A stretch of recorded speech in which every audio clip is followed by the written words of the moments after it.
34. Aditya mengajak Zizi mencari cincin untuk mas kawin yang akan mereka pakai nanti. "Coba lihat yang itu, Mbak," ucap Zizi sambil mengarahkan telunjuk pada sebuah cincin emas putih bertahtakan berlian. "Silahkan." Wanita itu menyerahkan cincinnya pada Zizi. "Dit, yang ini bagaimana? Cantik kan?" tanya Zizi pada Aditya. "Iya, cantik sayang. Ini sangat cocok untuk perempuan secantik kamu," jawab Aditya sambil tersenyum lembut dan hangat seperti biasa. Aditya memang lelaki yang baik dan pengertian.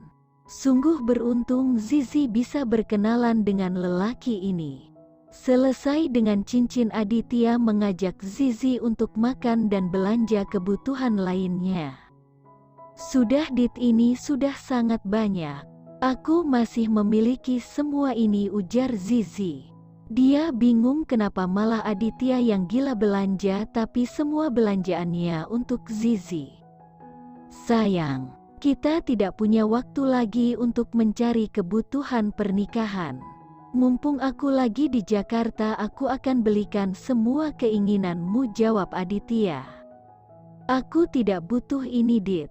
Aku hanya butuh kamu," ujar Zizi membuat Aditya memeluk tubuh perempuan ini. Ya, Zizi tak butuh barang-barang itu semua karena dia sudah memilikinya. Yang dia butuhkan hanya Aditya dan mas kawin mereka. Tapi Aditya tetap saja ingin semua yang dikenakan Zizi adalah pemberian darinya, bukan lelaki lain ataupun mantan suami Zizi.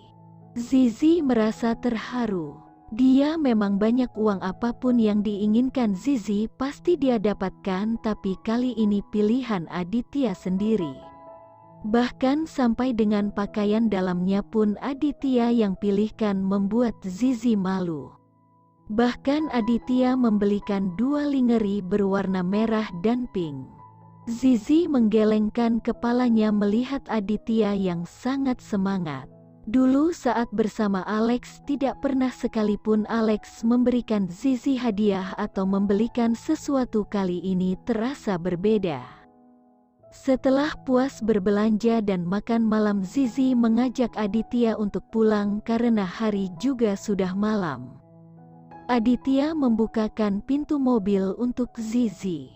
"Silahkan masuk Princess," ucap Aditya lembut membuat Zizi merona diperlakukan seperti ratu oleh lelaki tampan ini. "Sayang, kita langsung pulang?" tanya Adit. "Ya, aku sudah sangat lelah Dit, sepertinya saat ini yang aku butuh ranjang empuk," jawab Zizi terkekeh kecil sambil memejamkan matanya membayangkan dirinya sudah berada di kasur. "Andai saja kita sudah menikah, pasti aku tak akan membiarkan tidur malam ini." "Ngaco deh," elak Zizi malu dengan ucapan Adit. Adit menatap wajah Zizi dan meraba pipinya lembut hingga bibir perempuan cantik ini membuat Zizi refleks memejamkan matanya. Aditya mencoba memberanikan diri mencium pelan bibir Zizi. Ciuman hangat dan romantis, tapi lama-kelamaan berubah semakin bergairah. Bahkan Zizi bisa merasakan panas di sekujur tubuhnya. Dia perempuan dewasa yang normal. Apalagi Alex sudah lama tak memberikan dia nafkah batin. Alex dan Zizi berhubungan jika Alex yang menginginkan, sehingga membuat Zizi tersiksa batin. Tangan Aditya meraba pelan, bahkan sudah berhasil masuk ke dalam dress Zizi. Sorot mata Aditya mendadak sayu berkabut penuh dengan gelora. Zizi mendorong tubuh Aditya ketika dia mulai menyentuh area sensitif Zizi. "Dit, jangan!" lirih Zizi sambil mendorong tubuhnya menjauh. Zizi masih ingat kalau mereka belum sah. Meskipun sudah merencanakan pernikahan, mereka belum boleh bertindak lebih. Tubuh Aditya kembali mendekat. Tangannya meraih dagu Zizi dan kembali mengeratkan ciumannya. Sebenarnya Zizi juga menginginkannya, tapi dia harus bisa menahan diri. Bagaimana jika setelah ini Aditya meninggalkannya seperti Alex? Meskipun dia sudah tak perawan, tapi dia tak akan ada lagi muka saat bertemu Aditya nanti. Dit, jangan, Zizi setengah berteriak sambil kembali menghentak tubuhnya hingga terhuyung ke belakang. Kali ini Zizi sedikit serius. Bahkan matanya sedikit melotot tajam ke arah Aditya. Maafkan aku sayang. Aku hanya takut kehilangan kamu. Aku takut kamu pergi dariku. Aku benar-benar mencintai kamu, ujar Aditya menyesal. Dit, aku juga mencintaimu tapi tidak seperti ini. Bersabar tunggu kita halal, terang Zizi sambil merapikan lagi penampilannya. Aditya menggaruk kepalanya, membuat rambutnya sedikit berantakan. Lelaki itu memijit dahinya perlahan. Zizi mengerti mungkin Aditya kecewa. Tapi jika benar Aditya mencintainya, pasti Aditya akan menunggu saat itu tiba. Dia mana dia halal untuk lelaki ini. Hanya sebentar lagi, kurang lebih 1 bulan lagi mereka akan menikah. Dan di saat itu Zizi akan menyerahkan semua miliknya pada Aditya. Aditya segera menghidupkan mesin mobil dan meninggalkan area mall untuk segera pulang. Dit, kamu tidak marah kan? Aku harap kamu bisa mengerti, Dit, ucap Zizi saat mereka sudah sampai di depan rumah. Tidak, justru aku yang minta maaf, Zi. Aku sudah tidak sabar bisa menikahimu. Insya Allah secepatnya kita menikah. Kamu mau mampir dulu? Tanya Zizi.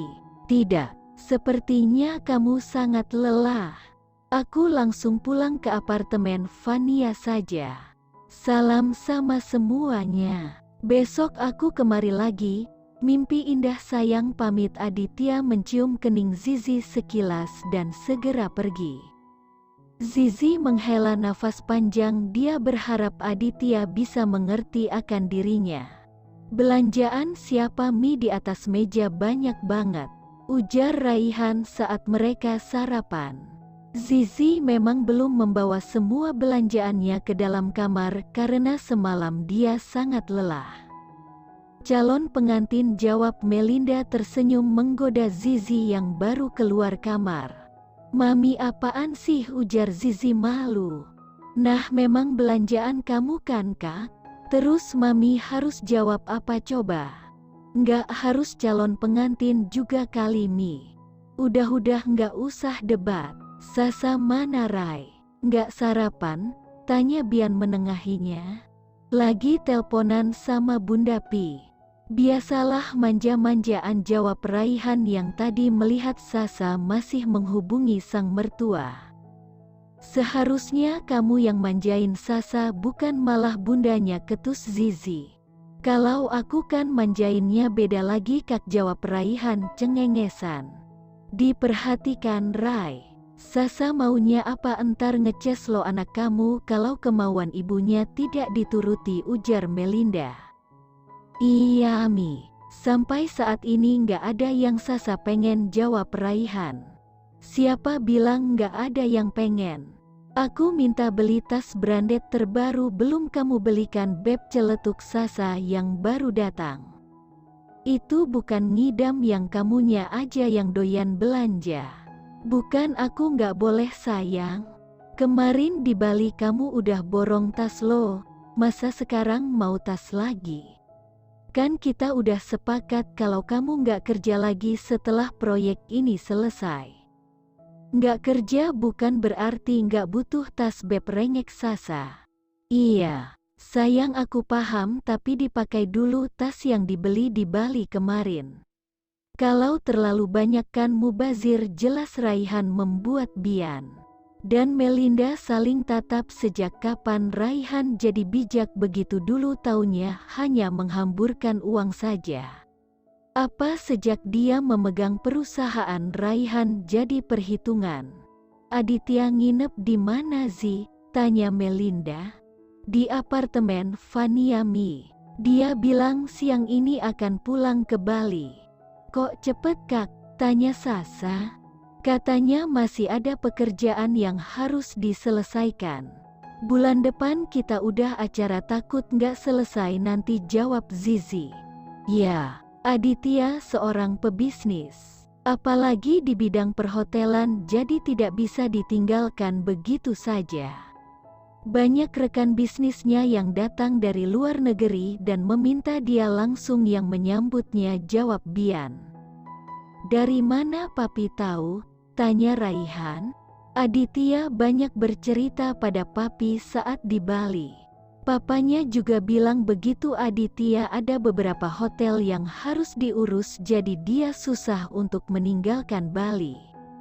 Aku rasa kakak yang harus mengalah untuk pindah ke Bali, kakucap Raihan menatap Zizi yang sedang menikmati sarapannya. Kalau memang harus begitu tidak ada salahnya. Bukannya tugas seorang istri ikut suami, jawab Zizi santai. Dia sudah menyiapkan semuanya. Jika Aditya memang memintanya untuk ikut ke Bali, mau tak mau dia akan ikut. Untuk semua asetnya di sini bisa dikelola oleh orang kepercayaannya nanti. Cie, yang mau jadi istri, goda Sasa membuat Zizi mengulum senyumnya. Jam berapa berangkat Kak? Tanya Vania. Siang, jawab Aditya singkat. Aku ada pemotretan pagi ini Kak, jadi tidak bisa menemani kakak. Tidak masalah, kakak akan jemput Kak Zizi dan dia yang akan mengantarkan kakak nanti ke bandara, jawab Aditya. Kak, kakak sudah yakin dengan Kak Zizi? Dia janda loh Kak. Sedangkan kakak single, apa nanti tidak akan berpengaruh untuk karir kakak ke depannya? Tanya Vania serius. Selama ini dia memang tidak pernah membahas tentang Zizi pada Aditya. Cinta itu datang tanpa alasan. Kakak bertemu dengan Zizi di saat dia terpuruk, tapi perasaan kakak dialah wanita tercantik. Di sampingnya tanpa melakukan apa-apa tetap membuat kakak bahagia. Zizi wanita kuat dan hebat, jawab Aditya tersenyum sambil membayangkan wajah Zizi.